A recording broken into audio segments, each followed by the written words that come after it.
I stood before the mirror in the boutique quietly, but my heart was screaming.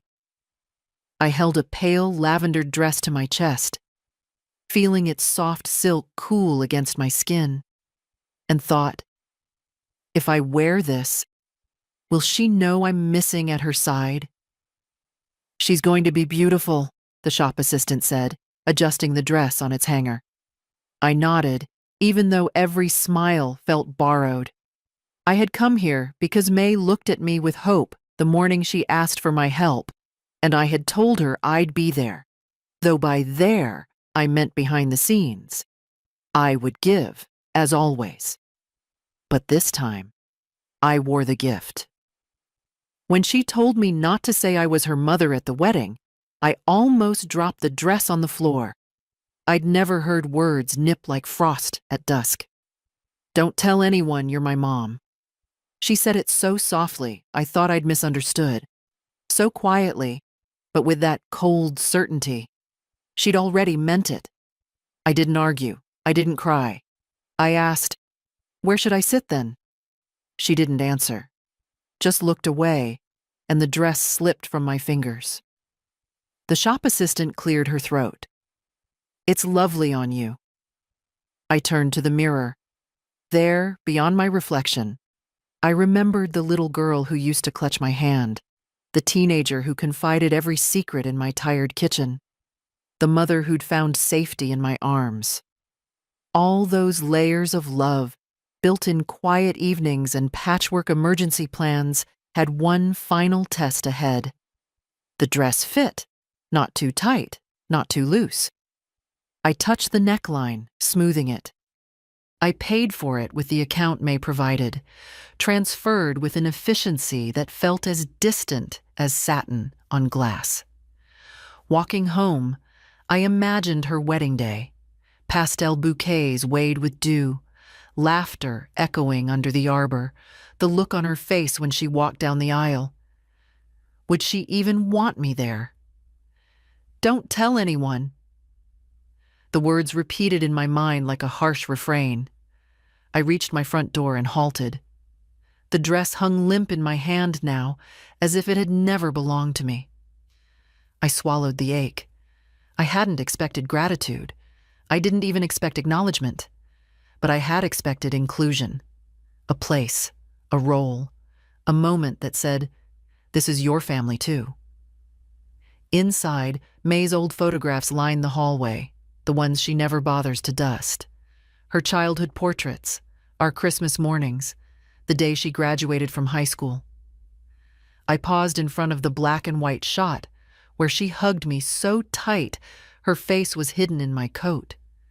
I laid the dress on the staircase banister and said aloud, I'll be there. I just didn't know how yet. The florist called at 9:10, cheerful and precise. Mrs. Merritt, the white gardenias will arrive Friday, and the centerpieces by noon Saturday. Do you want the bride's bouquet delivered to the venue or her home? To the venue, I answered. Under whose name shall I invoice the remaining amount?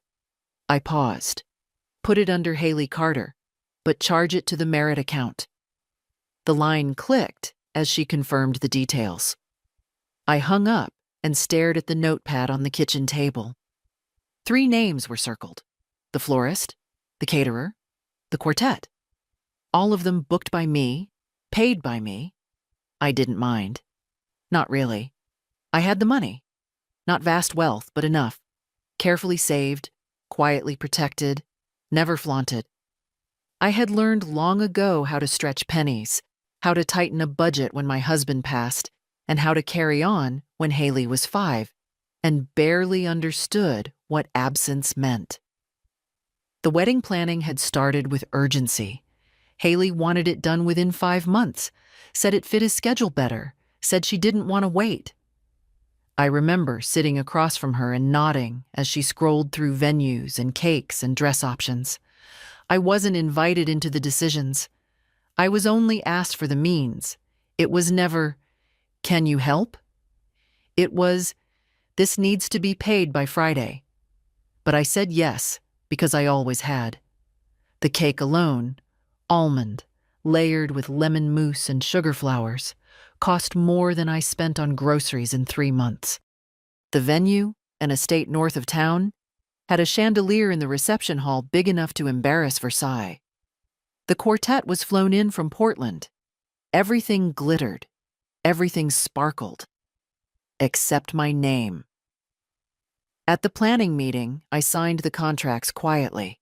When the decorator asked who was handling the financial arrangements, Haley smiled and said, "We're keeping it in the family." I nodded along, even as I realized I wasn't what she meant by we.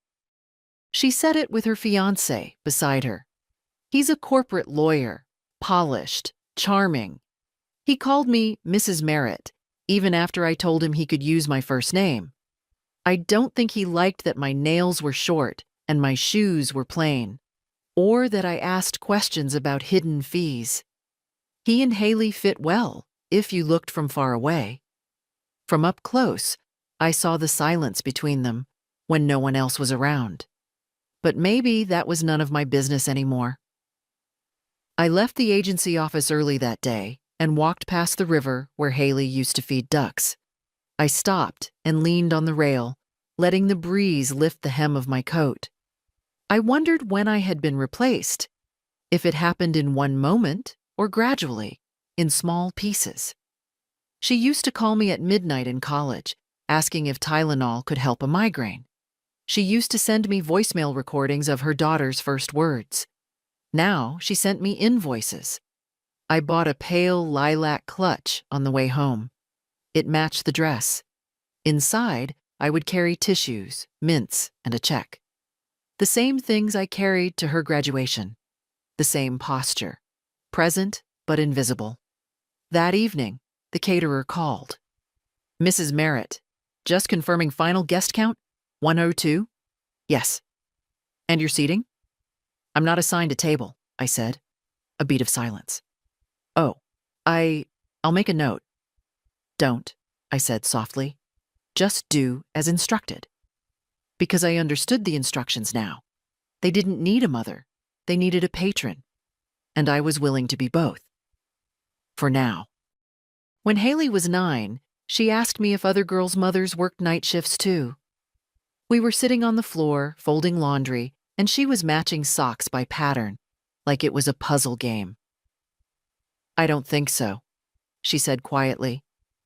"Ashley's mom picks her up after school every day. She brings cupcakes on Fridays." I laughed. "Well, I'm no good at cupcakes." She didn't smile.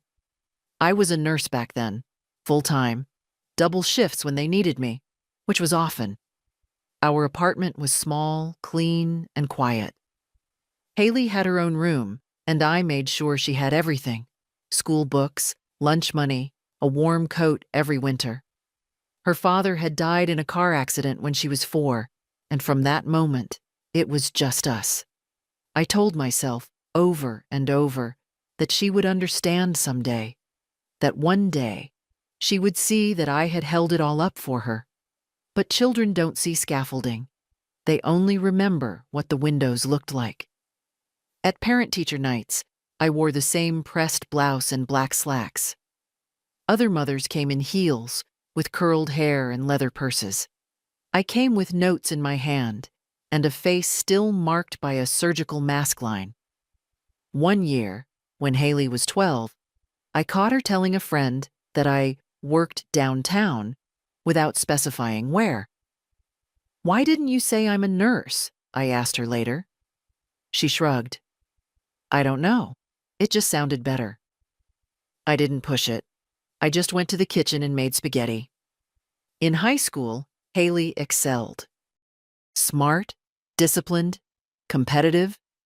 She got a scholarship to a private college 2 states away. I drove her there myself, in my 15-year-old car with one back window that wouldn't roll down.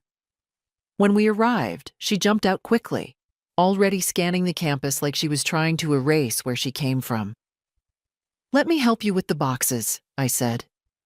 "It's okay, they have volunteers," she answered, already halfway down the walkway. That night, alone in a budget motel, I held her baby picture in my hand and stared at the curve of her cheek. I didn't cry. I had cried enough the first year after her father died. I had no tears left for distance earned honestly. Years passed. She became someone with clean lines and soft speech, someone who read legal documents without blinking, who corrected my grammar once in front of her colleagues. But I kept showing up. I paid for her internship apartment that summer in Chicago. I paid to fix her car when she rear-ended someone on the freeway. I sent her grocery money when the firm delayed her first paycheck. She never asked with entitlement. She always said, "I'll pay you back." She never did. And I never asked.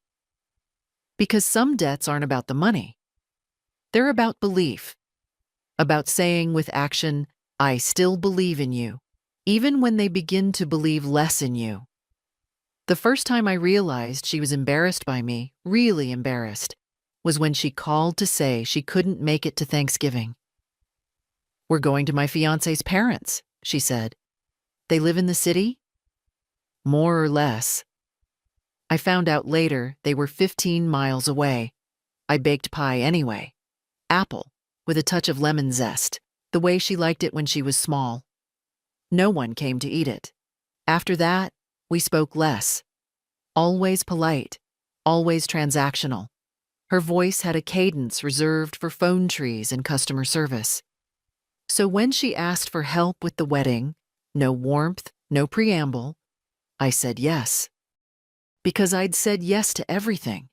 Because I thought maybe, finally, this was the thing that would bring me back into the light of her affection. I never expected gratitude, but I also never expected shame. The morning before the wedding, I stood in the bathroom curling my hair for the first time in years. I wasn't very good at it anymore. My wrist stiffened with age, and the iron never clamped quite where I aimed. But I kept at it. The dress was laid across the bed, its soft lilac folds catching the early sun. I'd steamed it carefully the night before and polished the little clasp on the matching clutch. My low-heeled shoes sat by the door. All that remained was the invitation. Only it hadn't come. I checked the mail again, just in case. Still nothing. A flyer, a utility bill, a coupon for a carpet service I didn't need. I picked up my phone, opened my email, then my texts. Nothing from Haley. No forwarded details, no reminder. Just the same string of logistical updates from the planner weeks ago, all dry and impersonal. At 9, I called the venue. I didn't say who I was, just asked for the ceremony. Start time. 3 o'clock, ma'am, the receptionist answered. Reception follows at 6. Please check in at the guest table upon arrival. Guest table. Maybe they didn't send physical invitations. Maybe everything was digital. Maybe she assumed I would just come. Or maybe she hadn't wanted to send one. I stared at my reflection. My lipstick was soft coral, subtle. I wore it the day Haley graduated college. She told me I looked neat. Not beautiful, just neat. On the counter, I'd laid out a tiny envelope with a handwritten card and a check inside. The handwriting was deliberate. I'd practiced it. To Haley and Carter. For the beginning you deserve. I didn't write love, Mom. I just signed it JM. I told myself it was to be understated. Tasteful. But if I was honest, I didn't want to give her anything that could be quoted out loud. Not if she was pretending I wasn't her mother. I made a cup of tea, but it sat cooling beside me as I wandered the house. I touched the bookshelf she helped me paint when she was 12. I opened the coat closet and saw her old rain boots, bright yellow, size 3, still lined with faded pink fleece. They made me smile, and then they made me ache. At noon, I sat on the edge of my bed in my slip, dress still untouched beside me, and stared at the silence. Was it possible to love someone so completely and still not be welcome at the most important day of their life? I told myself she was stressed, that details had slipped, that someone else had forgotten to include me. But somewhere inside, I felt the truth sitting there, calm and heavy. She had meant it when she said, "Don't tell anyone you're my mom." That wasn't about timing or etiquette. That was identity. And identity didn't get lost in the mail. I stood up and zipped myself into the dress. The fabric felt smooth, kind, like it didn't care who I was. I applied a little more powder, adjusted the pearl studs in my ears, and wrapped the soft gray shawl around my shoulders. I looked like someone's mother, just not hers, apparently. Still, I would go. Because not everything we do is for the person who's forgotten us. Sometimes we show up to remind ourselves we're still real. The parking lot was almost full by the time I arrived. Shiny cars gleamed under the soft spring sun, lined up like guests themselves, polished, prepared, carefully chosen. My Toyota looked out of place among them, but I didn't mind. It had carried me through harder days than this. The estate grounds were picture perfect. Ivy-covered arches, stone steps, delicate signs directing guests toward the ceremony lawn. Everyone I passed was dressed just right. Sleek fabrics, expensive shoes, hair caught in elegant arrangements. I walked slower than most, letting them pass, letting them not notice me. At the top of the steps, a young woman in a headset smiled and asked, "Name, please." I hesitated. "June Merritt." She scanned her list, frowning lightly. "I don't seem to have you here. Are you with the bride or groom?" I looked past her toward the lawn, where white chairs were arranged in neat rows. "I'm the bride's family," I said quietly. She nodded, still unsure. "You can wait just off to the side for now." I stepped aside, my heart drumming a strange rhythm. Guests were laughing and greeting each other. I saw Carter in the distance, greeting someone's uncle with a firm handshake. I didn't see Haley. Then I felt a hand on my elbow. A familiar perfume reached me first, white jasmine and something citrus. Haley's scent. She was standing beside me before I could speak. "Mom," she said. Not loudly, not warmly. Just the word, like it was a problem to be solved. I smiled. "Hello, sweetheart. You look—" "We need to talk," she cut in quickly. "Come with me." She led me away from the crowd, toward a gravel path shaded by birch trees. Her heels crunched sharply on the stones. Mine moved softer, uncertain. When we were out of earshot, she stopped and turned. Her eyes scanned me, then the dress. "You wore the lilac one." "You said it suited the setting," I said. I meant it lightly. She didn't smile. "I thought you weren't coming," she said flatly. "There was no RSVP." "There was no invitation," I replied. She sighed, rubbing the space between her brows. "It wasn't personal. We tried to keep it small and it's complicated, okay?" "Haley," I said gently, "I've paid for most of this wedding." "I know," she whispered, "and I'm grateful, truly. But Carter's family is very particular. His parents are here. They're friends. They're used to a certain kind of—" She stopped herself. "Kind of what?" I asked, quietly. She avoided my eyes, and then she said it. "Just don't tell anyone you're my mom, okay?" I stared at her.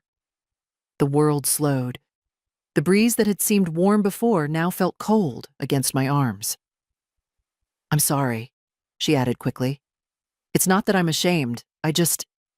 This isn't the time for complicated things. I need everything to go smoothly." I opened my mouth. Nothing came out. "I'll make it up to you," she said.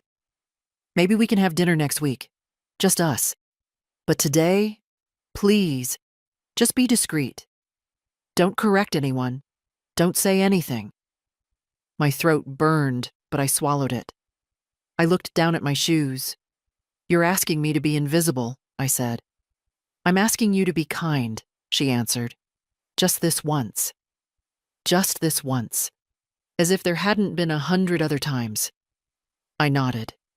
"Of course," I said. Because what else does a mother say when her child has already made the choice? She looked relieved. "Thank you," she whispered. Then she walked back toward the others. Shoulders straight, hair perfect, face glowing. I stood there alone under the birch trees, the wind moving softly through the leaves, the sound of laughter rising behind me. In my hand, the envelope with the gift still felt warm from my palm. I didn't cry. I simply walked back the way I came, one careful step after another, like a woman who had learned how to walk through fire without leaving ashes behind. The photographer didn't mean to capture the moment. He was adjusting the lens, pacing backward toward the grove where I stood, his eye caught in the rhythm of candid shots. Guests greeting, children fidgeting, bridesmaids adjusting sashes. He hadn't seen Haley's face when she said it. He hadn't heard her whisper. But he caught the way her hand gripped my elbow, the tension in my posture, the way I looked not at her, but just past her, somewhere far behind. Click. And just like that, it was recorded. He smiled politely as he turned. "Oh, sorry, didn't mean to intrude. You two looked very connected." Haley laughed lightly, already walking away. I managed a small nod. I don't know if he sensed anything. Maybe later, as he sorted the shots, he'd notice the tilt of my body or the way her fingers pressed too tightly into my sleeve. Maybe he wouldn't. I stood still for a few more seconds, letting the weight of the conversation settle inside me like stones in a river. Then I turned and walked quietly down the side path, away from the music, the chairs, the sound of string instruments warming up. No one stopped me. No one looked twice. At the parking lot, my car was where I'd left it, dull gray among glossy chrome. I unlocked it, slid in, and sat with the door ajar, letting air wash over me. The dress had creased at the waist. I smoothed it with one hand, mechanically. My hands didn't shake. They should have, I suppose. That's what people imagine when mothers are rejected. Shaking hands, wailing hearts, public tears. But the hurt in me didn't rise up. It settled. Deep. Solid. Like something that had always been waiting to happen. The check was still in my clutch. I looked at it now, folded with care, written with ink that didn't smudge. To Haley and Carter, it said. It didn't matter if I added with love. The money didn't carry the sentiment. I placed the envelope on the passenger seat. For a moment, I considered driving home. Then I drove instead to the edge of town. There, in a quiet cafe near the lake, I sat with a cup of coffee and no appetite. The waitress asked if I wanted cream. I said no, and she didn't ask why. Outside, couples walked dogs. A toddler pointed at ducks. The world moved on, unbothered by a wedding, by a mother dismissed, by a dress worn for someone who didn't want to see it. I stayed there for over an hour. I thought of Haley's face as a child, the way she used to braid my hair for fun, how she'd crawl into my bed on stormy nights and whisper, "Don't let go." Now she said the opposite. "Don't hold on. Don't say who you are. Don't remind me of the parts of myself I no longer want to be seen." At some point, I realized I still had the photographer's card. He'd handed them out earlier, each one stamped with Timothy Stokes Studio in neat gold letters. On a whim, I called the number. "Hello, this is Tim," the voice said after 2 rings. "Hello, Mr. Stokes," I said. "This is June Merritt. I believe you just photographed a wedding at the Grantham estate?" "Yes, of course. Beautiful day for it." I'd like to pay for the album, I said simply. All of it. I believe the bride arranged for a basic package. Please upgrade it to full editorial. Include every image, especially the candids. There was a pause. Certainly. And the delivery address? I gave him mine. Do you want me to send a proof gallery to the couple first? No, I said. Just finish it as you see fit. He hesitated, then said, Understood. I hung up. The album would arrive in 3 weeks, maybe 4. I didn't know if Haley would ever ask about it. I doubted she'd notice. But I would have it. I would hold it. I would remember. The house was quiet when I returned, but not peacefully so. It had the hush of something abandoned, like a church after service, faint perfume in the air, forgotten tissues in the pew. I left the dress on the back of a chair and sat down at the kitchen table without turning on any lights. The silence felt necessary. For a long moment, I just stared at my hands. The left one bore the faint imprint of my wedding ring, worn away years ago when I stopped needing its comfort. The right one rested lightly on my phone. Then I picked it up and called the bank. Thank you for calling Ashland Savings, the voice said cheerfully. How can I help you today? I'd like to speak to someone about recent scheduled payments, I said. My voice surprised me, low, steady, with no tremble. Certainly. I'll connect you with our personal accounts team. A pause, a soft click, then a new voice. Male, warm, efficient. Mrs. Merritt, this is Paul. What can I do for you today? I need to stop a series of payments, large ones, related to a private event. I named the caterer, the florist, the decorator, the estate. He listened without interruption. May I ask the reason for the cancellations? He said gently, like someone trying not to step on a wound.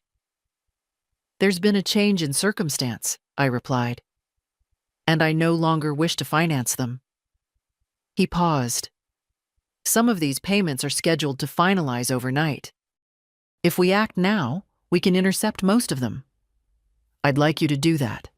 He continued typing, then said, Done. You'll see funds released back into your account within the next 48 hours. I exhaled slowly. One more thing, I said. I'd like to open a separate trust for my granddaughter. Her name is Sophie Merritt. Of course. Do you have an age in mind for disbursement? 25, I said. Or sooner if she's in school or facing hardship. He paused again. That's very thoughtful. It's overdue, I said. We completed the paperwork by phone as far as we could. I would sign the rest at the branch the next morning. Anything else I can help you with, Mrs. Merritt? No, I said. You've been more helpful than most people in my family today. He chuckled, not unkindly. Well, we try our best. I ended the call and sat back. The kitchen clock ticked steadily. On the fridge was a picture Sophie had drawn years ago, her and me, stick figures holding ice cream, under a sky of crooked blue stars. Her mother never liked that drawing, said it made us look poor. I left it up anyway. I picked up the envelope from the car, the one with the wedding gift. Carefully, I opened it and removed the check. I tore it into 4 slow, precise pieces and dropped them in the wastebasket. Then I opened the freezer and pulled out a container of soup. Split pea. Haley hated it as a child. Sophie still loved it. I heated a bowl, ate it slowly. Every spoonful felt like a return to something, not bitterness, not even grief, just autonomy. I had lived so long reacting to Haley's needs that I'd forgotten how it felt to choose my own. Later, I called the event agency. A woman answered. Young voice, nervous edge. This is Meredith from Arcadia Events. This is June Merritt. I'm calling about the Grantham wedding. Yes, ma'am, she said. Everything's progressing on schedule. Is there anything you'd like to confirm? I'm canceling the payments, I said. Silence. Then a brittle laugh. Sorry, what? You heard me. But the event is already in motion, and so is my decision. There was rustling, then a different voice came on. Older. Mrs. Merritt, this is Elise, the managing coordinator. Are you saying you wish to pull funding? I already have. Check with your bank contacts. Another pause. Then quietly, may I ask what happened? No need, I said. Just let the couple know their benefactor has withdrawn support. They can explain it however they like. Elise hesitated. We'll notify the vendors. Some services may continue out of contract obligation, but I understand. And I ended the call. For the first time in decades, I had made a decision entirely for myself, without asking what anyone else needed from me first. The air in the house changed. Lighter, maybe. Not happier, but clearer. Like something that had been hanging in the corners had finally gone. The bank opened at 9. I was already waiting by 8:30, seated on the wooden bench outside with a coffee I didn't finish and a folder tucked under my coat. The morning was cool, still damp from last night's rain, and the glass doors reflected my face back at me, lined, quiet, unmistakably steady. I didn't feel triumphant. I wasn't interested in revenge. What I felt was closer to resolve, like putting a heavy suitcase down after carrying it too many miles. When the security guard unlocked the front doors, I stood and stepped inside. Good morning, the young teller greeted me. I have an appointment with Paul, I said. About the trust account. She smiled. He's expecting you. Right this way. Paul looked a bit surprised to see me so early, but he stood, shook my hand, and led me to his office. It smelled like printer paper and citrus wipes, the kind of sterile comfort that meant nothing and everything at once. Everything's in place, he said, pulling up files on his screen. The payments were stopped in time. One deposit went through, but it's reversible. The trust draft is ready, just needs your signature. He handed me a printed copy. I read every line, not because I distrusted him, but because I wanted to know exactly what I was giving and to whom. Sophie Merritt, my granddaughter, my only real person in this entire mess who had looked at me again and again as if I were someone to run toward, not away from. The trust would be modest but solid. Enough to help her through college. Enough to make a choice, any choice, without bargaining with guilt. And if something happens to me before she's of age? I asked. We've built in a secondary clause, he said.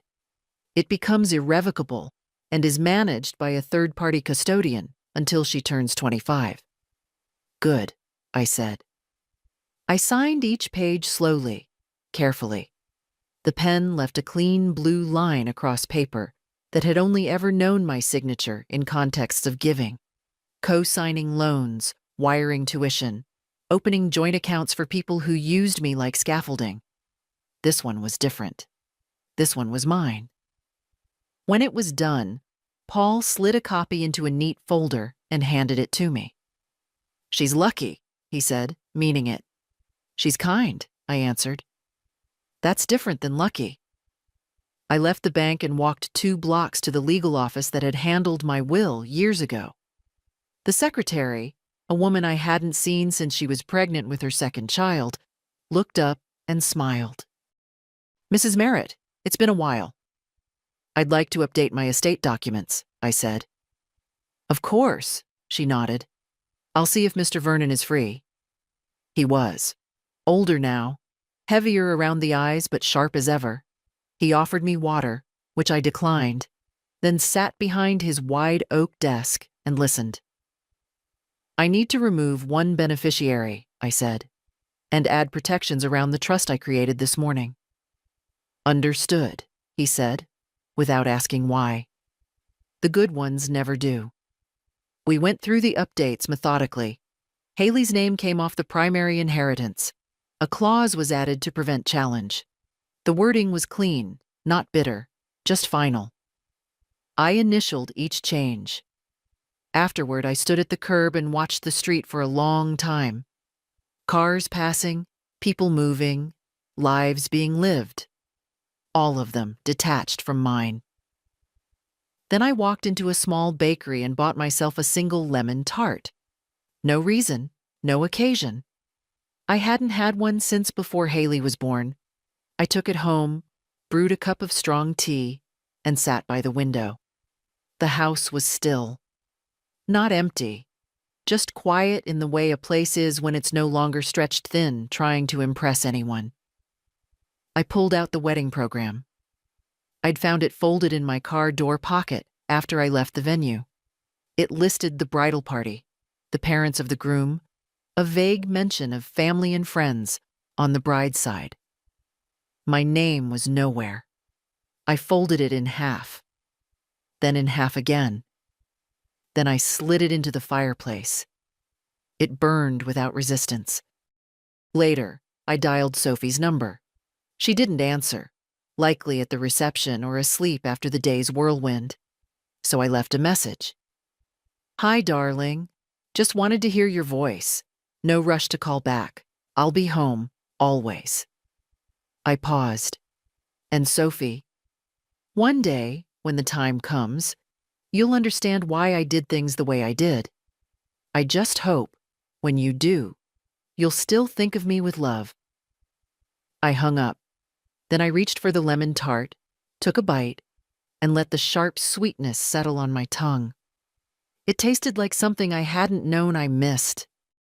The knock came just after 7. I hadn't expected anyone. Certainly not that night, not after everything. I was still in my house sweater, the lemon tart plate in the sink, the tea long gone cold. When I opened the door, Sophie stood there. She was still in her bridesmaid dress, dusty rose silk, creased now around the waist, a strand of hair fallen loose from her updo. She looked tired in the way young people rarely do. Real tired, soul-deep tired. But her eyes were clear. "Grandma," she said. I stepped aside without a word, and she walked in like she'd done 100 times before. She sat at the table. Same chair she always chose, the one closest to the window. She didn't touch her phone, didn't fidget, just looked at me. "I tried calling," she said. "I turned it off," I replied. She nodded, like she understood. Then, softer. "It was a mess. You probably already know." I didn't answer. She continued. "The food didn't show up. The music cut out halfway through the reception. The manager pulled Carter aside and asked for a card, said the booking wasn't finalized." Still, I said nothing. I poured her a glass of water instead and set it gently in front of her. Sophie traced the rim with one finger. Mom didn't know what to say. She told people it was a vendor mistake. Carter was furious. I looked at her. "And you?" She took a long breath. I was embarrassed. For them. There it was. I sat across from her. The lamp above us buzzed faintly. Outside, wind moved through the trees. In here, it felt like time had stopped. "She told me what she said to you," Sophie whispered.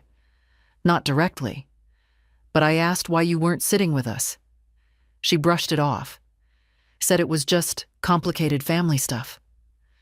But I saw your face, Grandma, right after she pulled you aside. I saw it." I stared at the tablecloth. Pale linen, a faint tea stain in the corner. It had been Haley's favorite when she was little. She used to trace the embroidered flowers with her fork while I told her bedtime stories at dinner. Sophie reached across the table, touched my hand lightly. "I'm so sorry."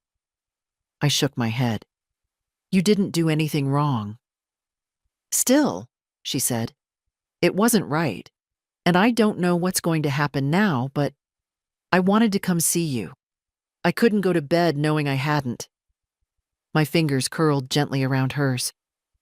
I didn't cancel the payments to punish her, I said. I need you to understand that. It wasn't anger. It was clarity. For the first time in years, I saw things plain.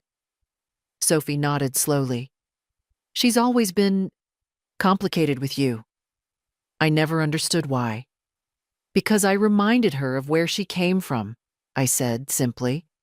And some people spend their whole lives trying to outgrow their beginnings, like they're shameful. But roots don't disappear just because you dress up the branches. She was quiet for a long time. Finally, she said, "They're angry, Mom and Carter. I heard them talking when they thought I was out of earshot. They feel humiliated, exposed. I imagine they do. She said you undermined her, that you embarrassed her." I looked up, meeting Sophie's eyes. "What do you think?" She didn't flinch. "I think she embarrassed herself." I wanted to cry then, not from pain, but from relief, from the quiet, steady presence of someone who saw, who had always seen, even if she didn't have the words before. I stood and opened the cupboard, pulling out the small tin of sugar cookies Sophie liked since she was little. The ones with too much powdered sugar and uneven edges. I set the tin down. She smiled. "You didn't have to come tonight," I said. "I did," she replied. "I didn't want you to think you were alone." I poured us both tea. We drank in silence. When she left, she hugged me hard. Not like a child clinging, and not like a guest saying goodbye, but like someone anchoring both of us to something solid. At the door, she paused. "Can I come tomorrow? Help you with the garden?" I smiled. "I'd like that." After she left, I stood for a long time in the hallway, listening to the quiet tick of the clock and the wind in the trees. Not lonely, just still. I turned off the porch light. Whatever happened next, I would be fine. The call came just after 9 the next morning. I was in the backyard, digging shallow rows for marigolds, the soil still cool from dawn. My gloves were dusty, my knees sore, and the phone buzzed against my hip with that stubborn insistence only family seems to summon. I didn't answer right away. I finished the row first, patted it down, then sat back on my heels before pulling off one glove and checking the screen. Haley. I let it ring out once, then again. The third time, I picked up. "Hello." Her voice came sharp, tight, the kind of tone that's already halfway through a sentence before the greeting. "Why didn't you tell me you were pulling the funding?" I stood slowly, brushed dirt from my palms. "Good morning to you, too." "Mom," she said, lowering her voice like someone nearby might be listening. "Do you have any idea what kind of scene you caused?" I didn't cause anything. I stopped paying for something I was asked to keep quiet about. That's not sabotage, Haley. That's silence becoming self-respect. "I trusted you," she said. "I asked you to keep things discreet. You said you would. I did keep it discreet. You're the one who put me on the sidelines, remember?" There was a pause. I heard her exhale, sharp through the receiver. "You embarrassed me." "No, Haley. You did that when you asked me not to tell people I was your mother. That's not what I meant. It's exactly what you meant." Her voice rose slightly. "Do you know how hard I worked to make that day perfect? And you—" "Haley," I interrupted gently. "Did you even notice I left?" That stopped her. I could hear the gears turning. The pause was longer this time. Maybe she hadn't. Maybe she was too caught up in the wine and the speeches and the photographers. "I noticed," she said finally. "Eventually." I waited. She added, "It wasn't the time to have a conversation. And yet, you made time to ask me not to be your mother, to my face, at your wedding. That's not fair." It's not? She was quiet. I stepped back into the kitchen, the phone resting on my shoulder, the sun painting stripes across the tiled floor. You've spent years drawing lines, Haley, I said, between where you're going and where you came from. And I've stepped back every time. I told myself it was maturity, independence, progress. But I see now, it was distance, chosen, curated, and measured. And I'm done paying the toll for that. I didn't mean for it to come to this, she said, quieter now. But it has. What do you want from me? She asked. An apology? A public scene? You want me to tell Carter's family I was wrong? No, I said. I want nothing from you, not anymore. That's the point. She scoffed. That's rich. After everything I've asked of you, now you decide you're the victim? I'm not a victim, Haley. I'm just done pretending I'm welcome in a house where I'm only useful if I'm invisible. Another long silence. You didn't even say goodbye. I didn't need to, I said. You'd already said it. For a moment, neither of us spoke. Then, in a voice trying hard to regain control, she said, You've made your choice, clearly, and I'll respect it. But you've burned a bridge that won't rebuild easy. I know, I said. She hung up. I placed the phone face down on the counter and stood in the middle of the kitchen, letting the quiet return. Then I turned back to the garden. I had marigolds to finish, and an afternoon still my own. The package arrived on Thursday, 4 days after the wedding. It came in a square, flat box wrapped in heavy brown paper with a gold sticker on the corner. Timothy Stokes Studio.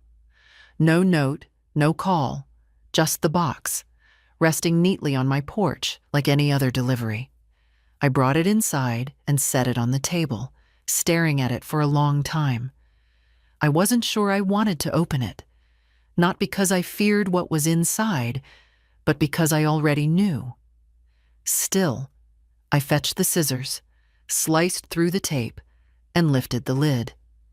Inside was a dark gray album, cloth-bound, the kind that whispered permanence with its weight. I placed it on the table and opened to the first page. The cover image was expected. Haley and Carter walking hand in hand through the garden path, sunlight filtering through the trees, her veil caught midair like something divine. I turned the page. The ceremony, rows of smiling guests, the minister's hands raised mid-blessing, Haley's face as she glanced at Carter. All perfect, all planned. Then came the candids. I don't know if Timothy understood what he captured, but he had the eye of someone who listens without asking. There it was, a shot of Haley reaching for my elbow, her fingers tight around my arm, her mouth close to my ear. Another of my face, slightly turned, expression unreadable. I was wearing the lilac dress. You could see the soft shawl around my shoulders, the pearls at my neck. You could also see distance, unmistakable, intimate, but cold. I turned the page. The guests laughing, toasting, plates of food untouched. Then the reception, images that should have been joyful. But if you looked closely, really looked, you'd see the tension in Haley's shoulders, the forced smile on Carter's face. In one frame, Sophie is in the corner, looking toward the empty chair where I should have been. Page after page, the album unfolded like a story no one meant to tell. A beautiful day, polished on the surface, but frayed around the edges. It wasn't vengeful. It wasn't cruel. It was honest. Toward the end was a photo I hadn't expected. Sophie and me standing near the trees before the ceremony. She must have followed me when I started walking away. In the photo, I'm mid-step, one hand raised to adjust my shawl. Sophie is behind me, reaching, not touching, just reaching. It was a quiet picture, but it caught something no toast or dance could replicate. Connection. Generational. Undeniable. I closed the album gently. No tears came. I had cried enough over years in silence, in moments when no one saw. This time I just sat with it. The record, the evidence, the proof. I didn't plan to show it to Haley. I didn't plan to show it to anyone, really. But I would keep it. Not out of spite, not to relive pain, but because for once, the record showed the truth. I tucked the album back into its box, sealed it lightly, and carried it to the hallway cabinet. Not hidden, not displayed, just placed. A document, a marker. The kind of thing someone might find one day and understand more than words ever could. That evening, I made a simple dinner, grilled vegetables and rice. I watched the light fade behind the trees and let the quiet settle deep around me. I wasn't waiting for calls anymore. I wasn't checking for messages. I wasn't listening for apologies that would never come. I had my name. I had my truth. And now I had the album. Sophie came by Sunday morning, just like she said she would. She was in jeans, her hair pulled back in a loose knot, holding a paper bag with 2 still warm scones and a folded newspaper. I opened the door before she could knock. "You always know," she smiled. "Old habit," I said. "I used to listen for your mother's footsteps too, when she still lived here." She didn't answer that, just stepped inside and placed the bag on the counter. We ate in the kitchen, sunlight filling the room in slow strokes. She spread butter on her scone like she'd done as a little girl, meticulously, all the way to the edges. Her quiet care in that simple act felt like balm. "I like it here," she said.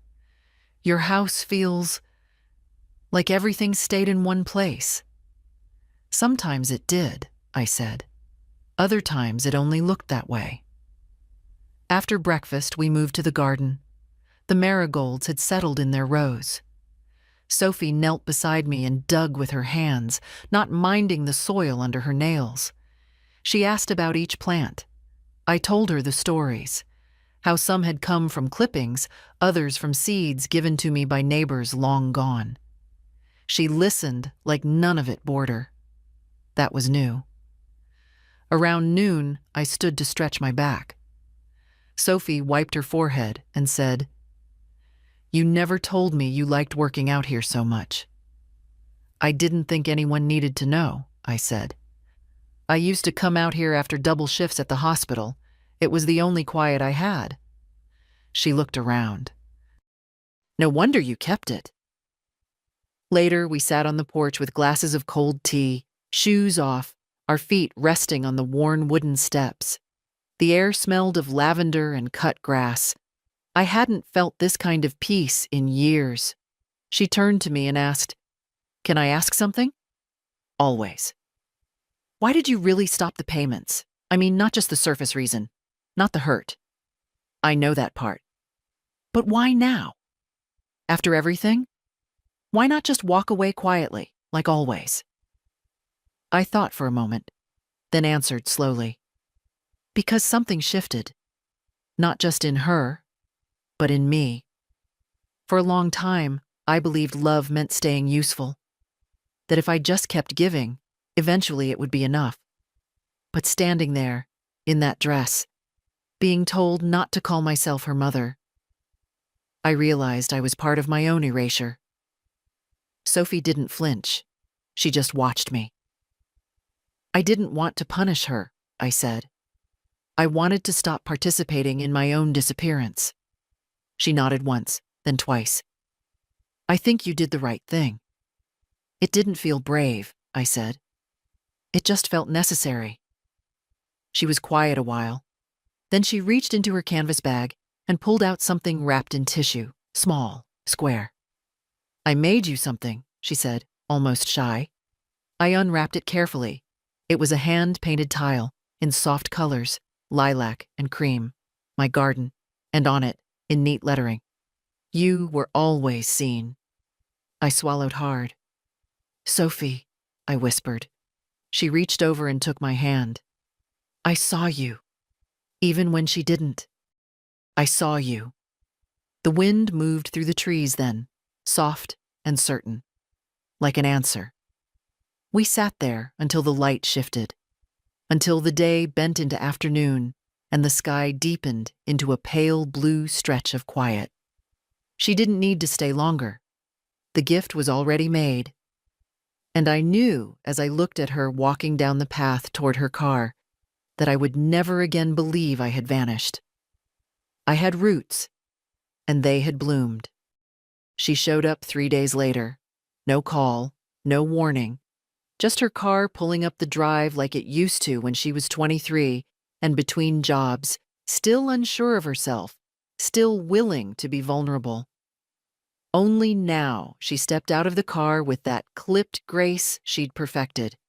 Heels too tall for gravel, coat too smooth for spring wind. She didn't knock. Just opened the gate, walked through the garden, and stood at my back door like she wasn't sure what she'd come to find. I was shelling peas at the kitchen table. When I looked up and saw her silhouette through the screen, I didn't move right away. She opened the door without asking.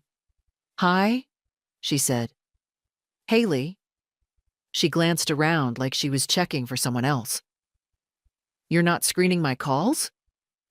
I turned off the ringer. Peace is expensive. I'm trying not to waste it. She gave a short breath of something between a laugh and a sigh. May I sit? I nodded.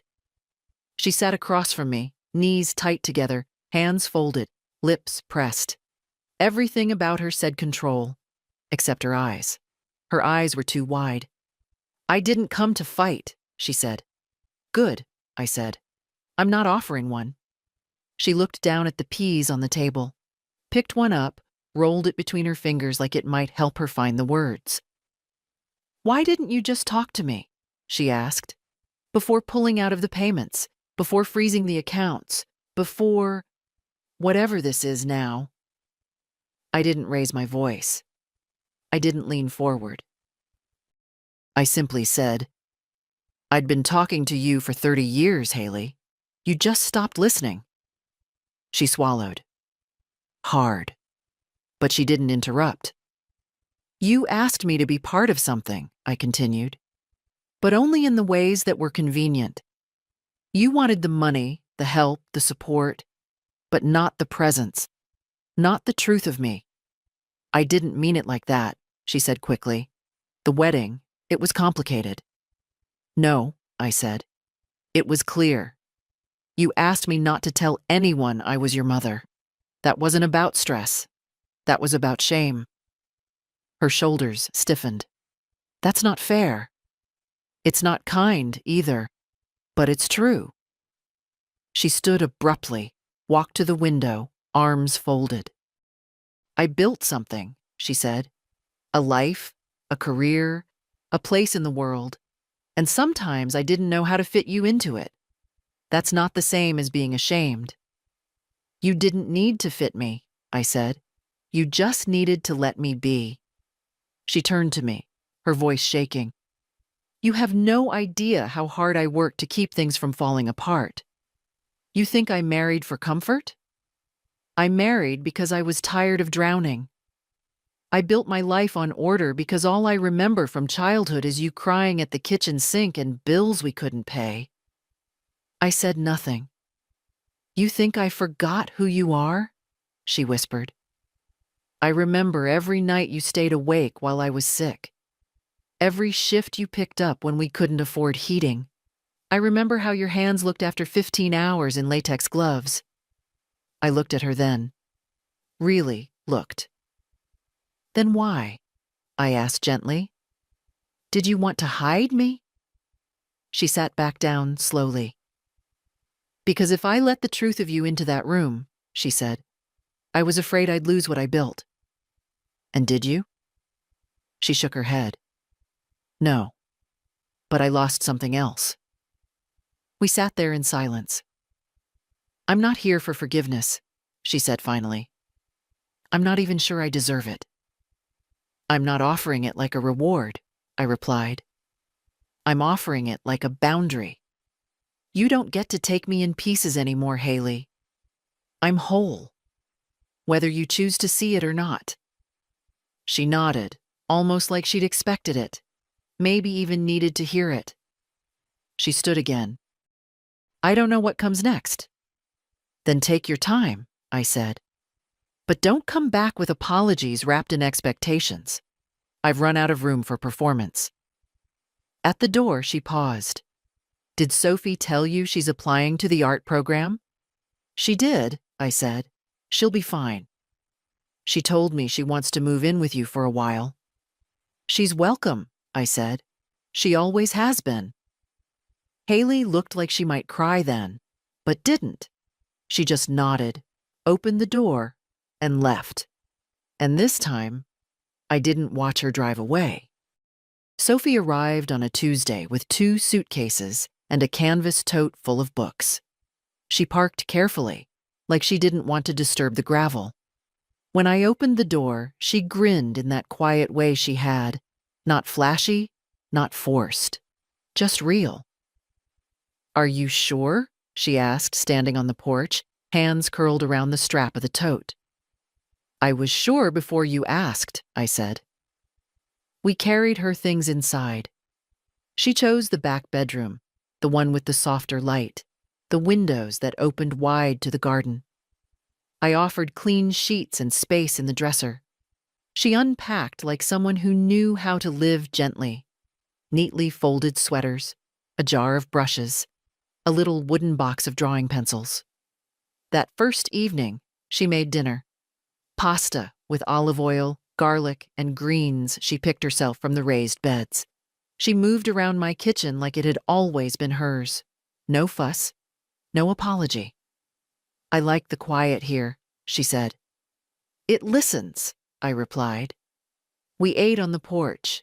The sun stretched low across the yard, catching the tops of the marigolds. She told me about the portfolio she was building, showed me a few of her sketches, soft lines, bold choices. I saw myself in the structure. I saw her mother in the precision, but mostly I saw her. That night, after she went to bed, I stood outside her door and listened. No crying, no phone calls, just the sound of pages turning. The next morning, she joined me in the garden. I gave her gloves that didn't quite fit and a trowel with a cracked handle. She didn't complain, just knelt in the dirt and asked what needed pruning.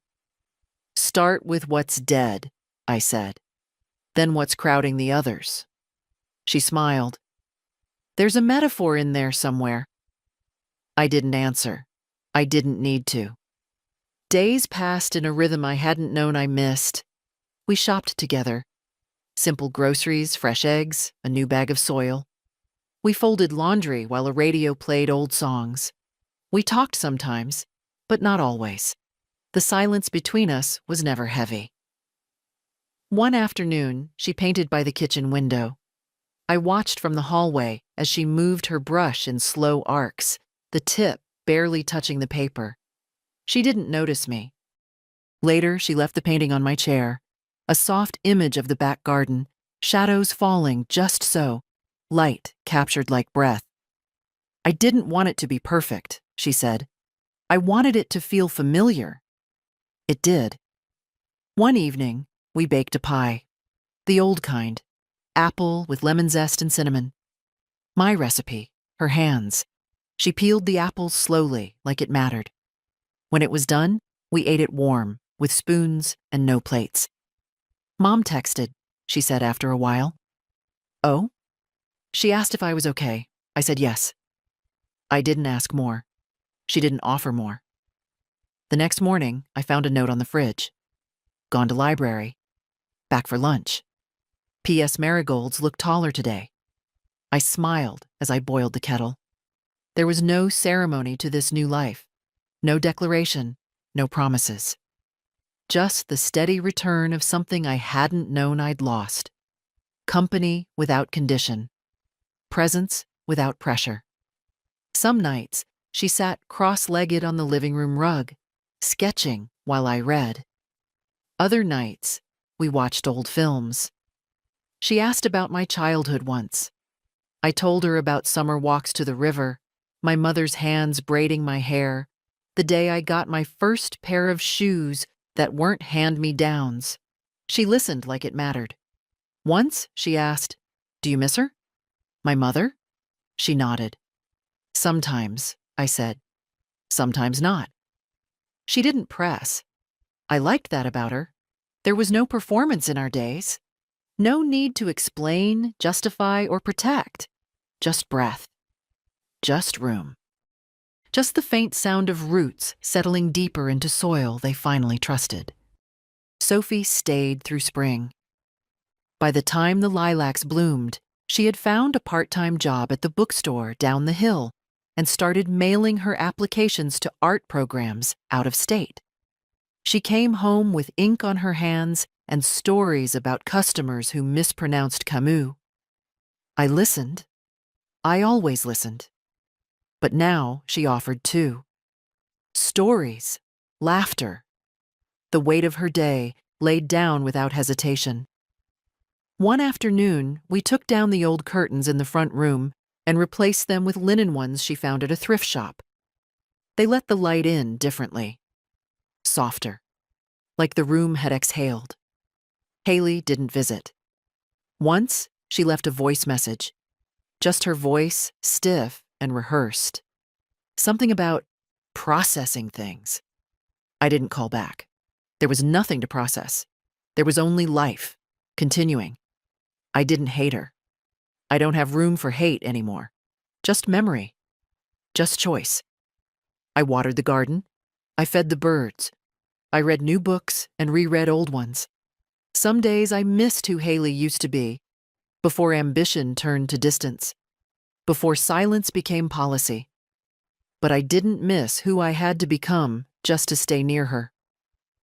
Sophie called me home. She said it once, offhand, while locking the front door. "I'll be back by 6, Grandma. Don't start dinner without me. I'm bringing home bread. See you at home?" It landed softly, like something long deserved finally arriving. I had never asked to be anyone's home, but when it came freely, it felt like light on skin that had gone too long without sun. One morning, I pulled out a notebook.